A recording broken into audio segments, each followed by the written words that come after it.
Ave, legionarios, estamos en el momento de otra enorme batalla, la batalla de Talamón. Es una batalla en la que hordas de los llamados bárbaros galos enfrentan a las legiones romanas. Veremos un enfrentamiento de grandísima violencia. Veremos seguramente hordas de galos que, sin embargo, son al mismo tiempo muy orgullosos. Son combatientes que merecen respeto, pero también veremos a los legionarios romanos que, con su equipamiento superior y su profesionalismo, logran obtener una grandísima victoria sobre el enemigo, contra el enemigo, y así asegurarse una batalla y una victoria fundamental que garantiza el dominio romano, especialmente en las regiones del norte. Entonces, diría que hay poco que introducir. Quiero ir directamente a la descripción de la situación. Comencemos con el relato de la batalla de Talamón. Ahora les guiaré a entender un momento bellísimo, aunque violento, de la historia romana.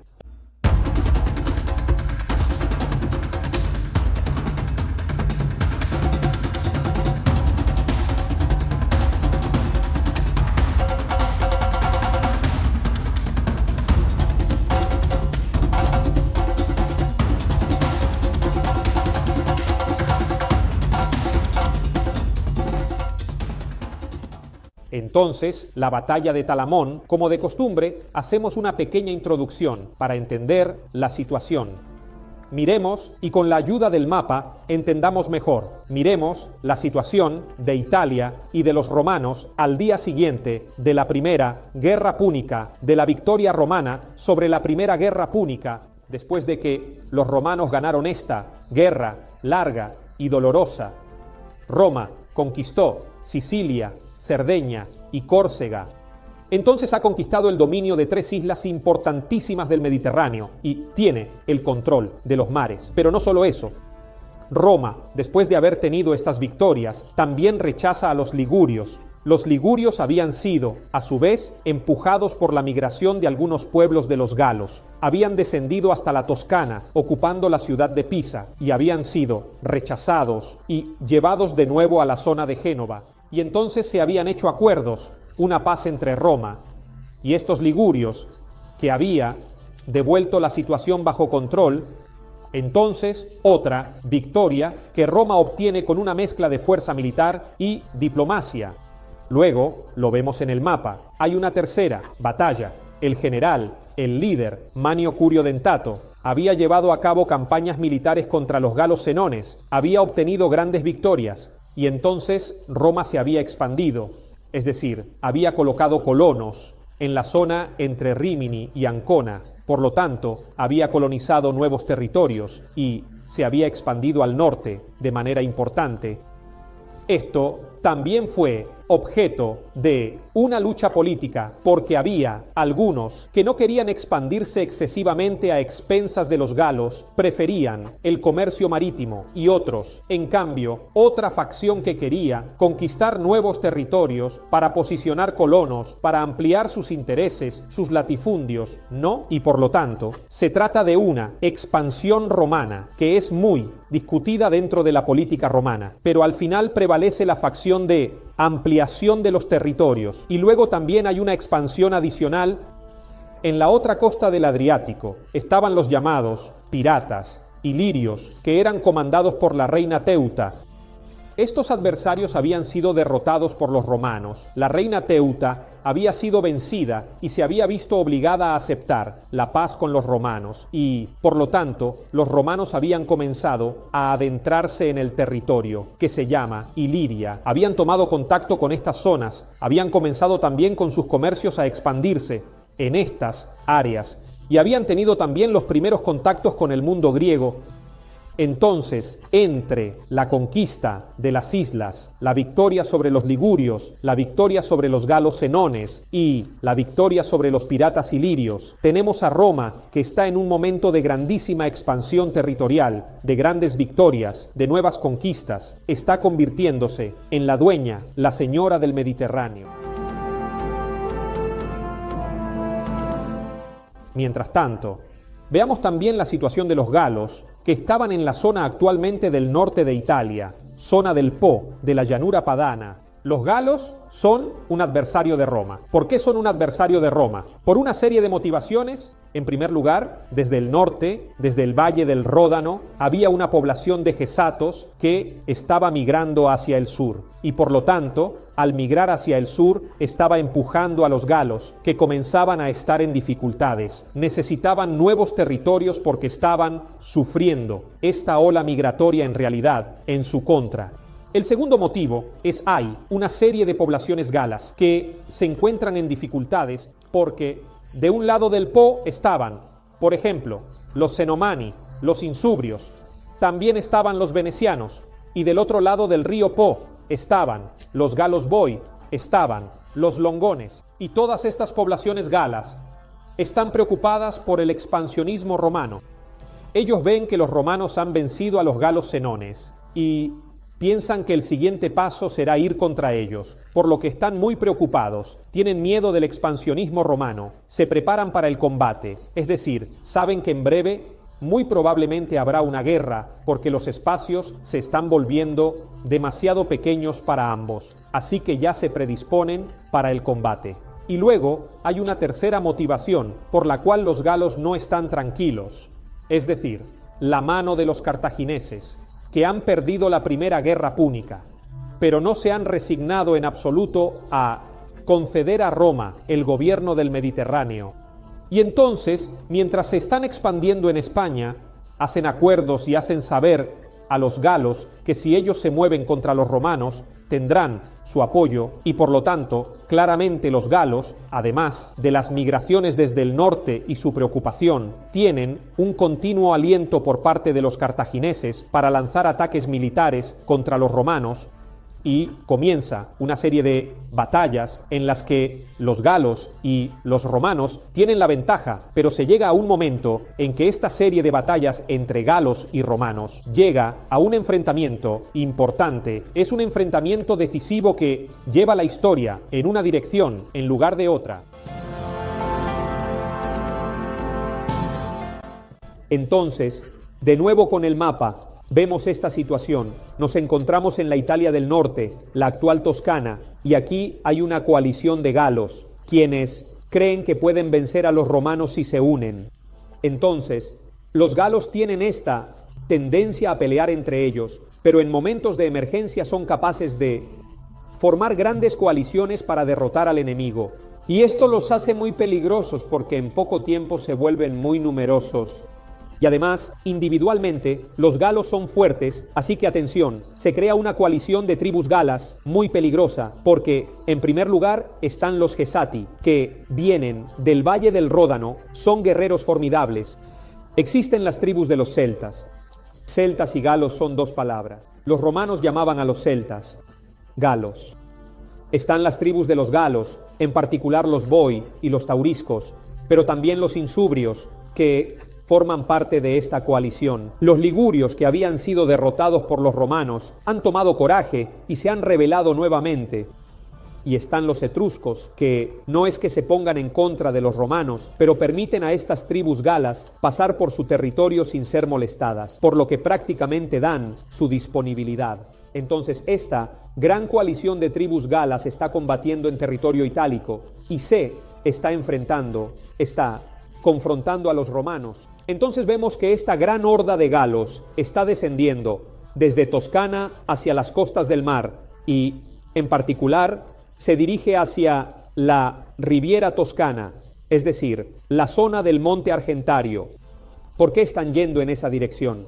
Están yendo en esa dirección porque, según algunas fuentes, había planeado un desembarco de cartagineses, así que querían unirse a sus aliados. Pero mientras están alcanzando este territorio, mientras están haciendo este recorrido, este grupo de tribus galas es interceptado por un ejército romano, y aquí nuevamente el mapa nos ayuda. El cónsul Lucio Emilio Papo, al mando de nada menos que 4 legiones, por lo tanto tiene una fuerza militar considerable. Comienza a perseguir, tiene 4 legiones y también algunos ayudantes, auxiliares, que son un poco etruscos, un poco sabinos, un poco vénetos, un poco cenomani, es decir, hay auxiliares también de los galos, que sin embargo están del lado de los romanos.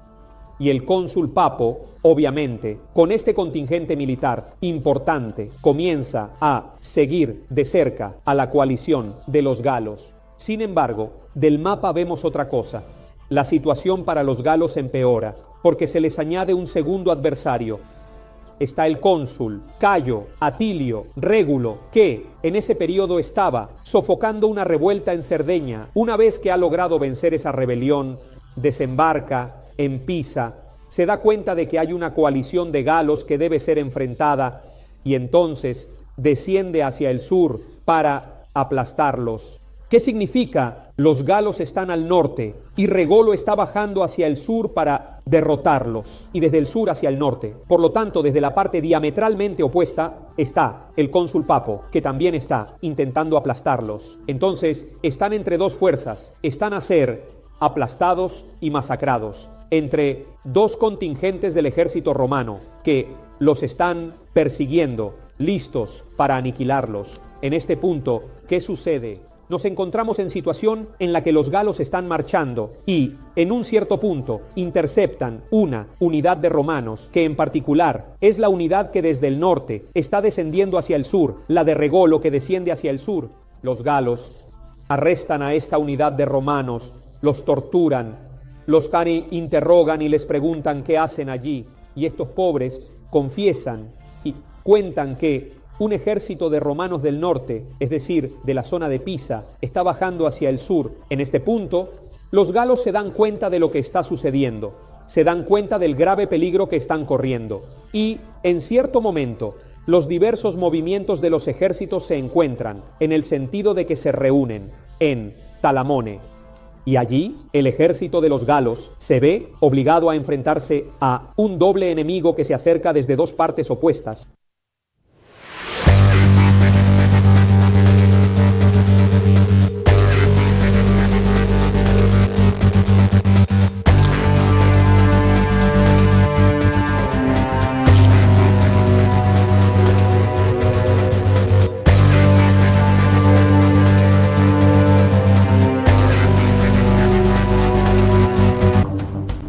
Y aquí estamos, llegando a la descripción de la batalla. Mi hermano Alejandro, a quien he molestado una y otra vez, ha realizado las animaciones que estamos a punto de ver, así que le agradecemos por el apoyo gráfico.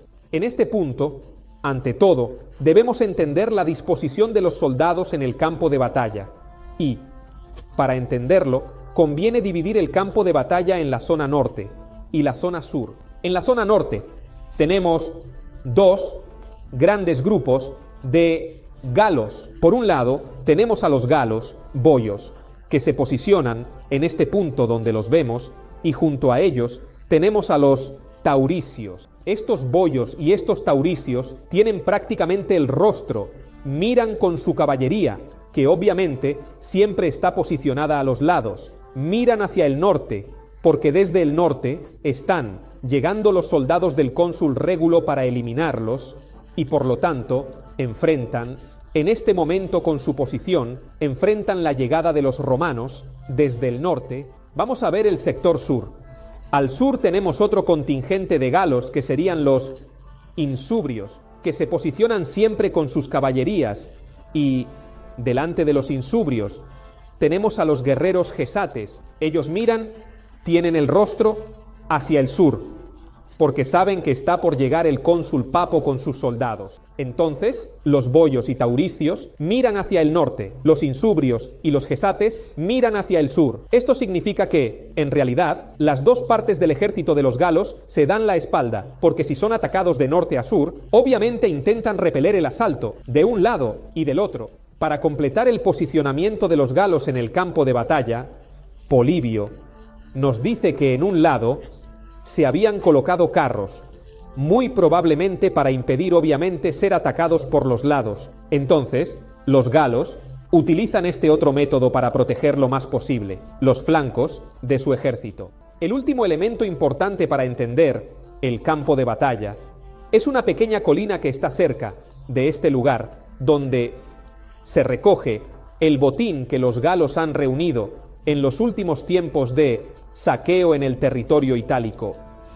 En esta colina se colocan todos los bienes y todo el botín, y alrededor se dispone una parte de la caballería de los galos para proteger el dinero y sus bienes. Obviamente, después de esta disposición de los galos, llegan los contingentes romanos. Desde el norte llega el cónsul Régulo con la infantería y la caballería, infantería en el centro y caballería en los lados. Desde el sur llega Papo, infantería en el centro, caballería a los lados. Y todo, en general, los hombres romanos son unos 100.000, mientras que los galos son unos 50.000. Hablamos de un contingente romano que, en total, tiene, sin duda, una ventaja numérica indiscutible, y en este punto comienza el enfrentamiento.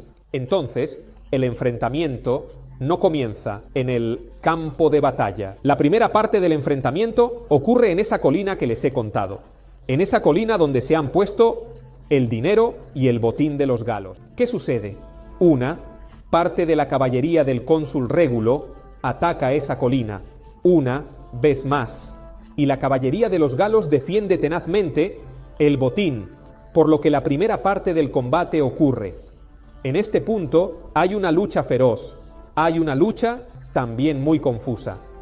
Pero en esta situación son los galos quienes prevalecen, porque incluso el cónsul Régulo es alcanzado por los galos, es asesinado, le cortan la cabeza, que llega con un emisario a la llanura y es llevada ante los jefes de los galos. El primero se llama Concolitano y el otro se llama Aneroesto. Entonces, tanto Concolitano como Aneroesto se dan cuenta de que ya han logrado un primer golpe importante. Uno de los dos comandantes romanos ha sido asesinado. Sin embargo, a pesar de esta primera mala noticia para los romanos no se desaniman y el combate ahora se traslada al llano, al campo de batalla, es decir, a la infantería. Obviamente, como de costumbre, los romanos hacen inicialmente un ataque con sus jabalinas, y esto es muy importante. Si miramos el sector norte, ¿qué sucede?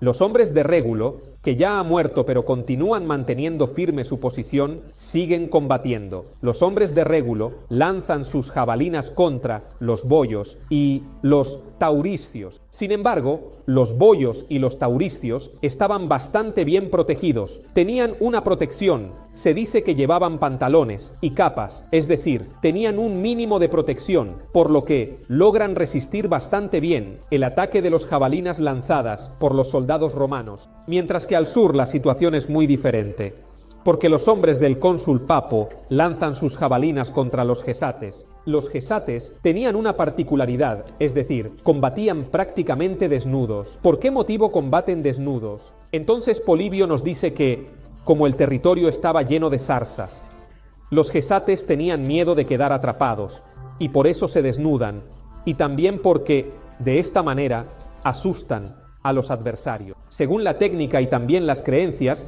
de estas tribus, luchar desnudos significa tener una extrema confianza en sus dioses y en la victoria, por lo que es un gesto que da fuerza y coraje a los combatientes. El hecho es que los gesates, en este momento, debido a su elección de luchar desnudos, están en una gran desventaja, porque los gesates son físicamente muy grandes, son altos y robustos, tienen escudos, pero paradójicamente bastante pequeños, y por lo tanto, los jabalinas llegan. Ellos están desnudos, tienen escudos pequeños y por lo tanto son diezmados.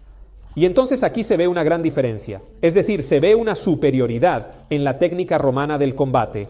Los jabalinas hacen estragos entre los gesates, quienes están tan asustados que algunos se lanzan contra los romanos y son asesinados, y otros tienden a retroceder, creando confusión en sus propias filas. Estamos en medio de la batalla. Entonces, ¿qué sucede? Ocurren dos cosas. Por un lado, los gesates, a pesar de haber sido gravemente golpeados, con una ferocidad que también les honra, se mueven hacia adelante y atacan a los hombres del cónsul Papo. Entonces, los hombres del cónsul Papo deben resistir un ataque muy pesado por parte de los gesates y logran no ser destruidos gracias a su fuerza, profesionalidad y mantenimiento de la posición. Así, el gran ataque de los gesates, por suerte, no rompe las filas de los hombres del cónsul Papo en el sector norte.